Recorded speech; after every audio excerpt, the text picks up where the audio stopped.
Jaime is the type of guy to eat soup with a fork. We need to get rid of these Jaime is the type of guy jokes. The amount of R's that you use has nothing to do with the Spanish language. It's extremely excessive. Rivera. You need some extremely excessive Spanish knowledge. Is your name Jaime Rivera? You need to say it a few more times and get rid of the meaningless content about phones.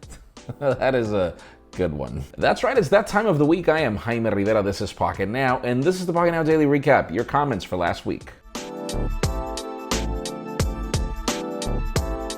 So on Monday, the topic was the OnePlus 6T. Our hands-on video was already live at the time of the Pocketnow Daily.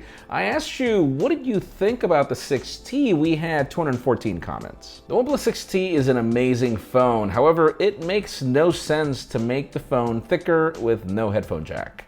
That's a good comment. I get it. There's a larger battery, but truly, there should be a headphone jack indeed. To be honest, for the first time, underwhelmed with the OnePlus product. I am not. There are a lot of cool things about this phone that are, I would say, unique, particularly for the US market. But I get your point. I mean, not every phone is going to make you happy. The OnePlus 6T looks good. Let's see how it performs and how good the camera and audio really are. Looks will not matter if the performance is not there. Hint, hint. The 6 killed it. The 6T should be fine. It's pretty much almost the same phone. Then on Tuesday, the topic was the new iPad Pro. It had just been announced. I actually have to go pick up mine tomorrow. We had 430 comments. I'm running out of kidneys to buy Apple products. Dude, seriously, this is like the most expensive iPad ever. Like if you max it out, it's like $2,000 for that thing. That is stupid. Dear Apple, as much as I love your products, I do want to send my kid to college. P.S. I think I need a second job to keep up. All right, dude. You're not forced to buy them. I still feel that people don't need an iPad. I need an iPad for work. It enables the audio of this video, but you don't really need an iPad. Price aside, these new iPads just made the gap between the competition wider. You really think so? I'm actually trying to grasp what you're trying to say with this comment, because I do feel that iPads serve a particular desire, not a need, so I don't really think so, but I probably didn't understand what you wrote correctly. Then on Wednesday, the topic was the Honor Magic 2. It had just been announced. I asked you, what did you think about this product? We had 252 comments. I think that price is very honorable. Dude, like seriously, all that for, I think it was like 550 bucks. That is insane. I got Honor. Like seriously, they're awesome. Forget multiple cameras, just 2 good cameras, a headphone jack, and a decent battery, and I'm happy. True that, but you always need a Vanguard product. You always need a product that's like, this is where technology is, and then here's like the mid-ranger that everybody else is gonna buy. So I feel that these products are necessary. It keeps these companies in the spotlight. So I get the purpose why this product exists. Next thing we know, phones are just gonna be one huge camera and nothing more. You never know, dude. I mean, the Nokia Lumia 1020 was pretty much that. Then on Thursday, the topic was pressure sensitivity on the Galaxy S10. There are patents that show that Samsung is working on something. I asked you, how much do you really care about that? We had 310 comments. Hope it doesn't activate Bixby instead. Google Assistant, which we already know that it's going to do. All right, I didn't misread your comment, but I get your point.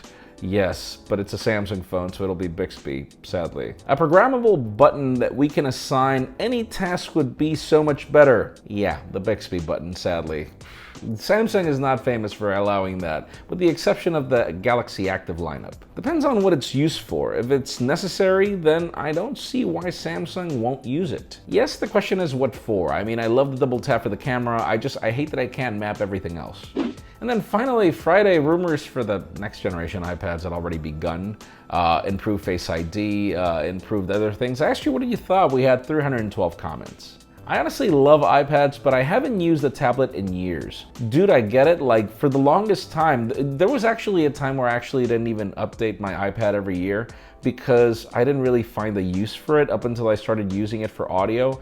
And then the Pro lineup brought that keyboard, and I just felt compelled to use it as more of a productivity tool. And it's been great for me, but I get it, like for everybody else, you don't really need to buy an iPad every year. I'm not getting a new iPad, but I am interested in seeing what direction they're taking. We've seen foldable phones become tablets. Like seriously, tablets need to either become computers, in my opinion, or they need to remain content consumption products. The iPad Pro is like somewhere in between, so that's the problem. You can't really use it for everything, and that's really what frustrates me. Even Chrome OS does a better job on a tablet right now that we've got the Pixel Slate than what we get. At least that's full Chrome, whereas on the iPad you don't have that. It's a full Safari. I use my iPad for everything. I'm just waiting for the day when iPad has Final Cut Pro along other Apple apps, Adobe suites, etc. Dude, oh my God. If they gave me like a Final Cut Lite where I could start working, which is pretty much the concept of Adobe Rush, where I could start editing my video on an iPad, and then I could just bring that project that I probably started editing on my solid state drive, and then I just connected to my computer to continue. Dude, if they would ever come up with something like that, that would be epic. That would be like the perfect usage for an iPad. But who knows? That's it for the Pocketnow Daily Recap. Thank you so much for watching. If you want your comments to be featured, keep them short, stay to the point. Try to get some thumbs up. It helps us spot them a lot easier. You can also follow us on social media. Subscribe to both our channels, English and Spanish, for more videos like this one. Follow me on Twitter, Jaime_Rivera, on Instagram at Jaime Rivera. Please give this video a thumbs up if you like what you saw. I'm Jaime Rivera. Thanks so much for watching. We'll see you next week.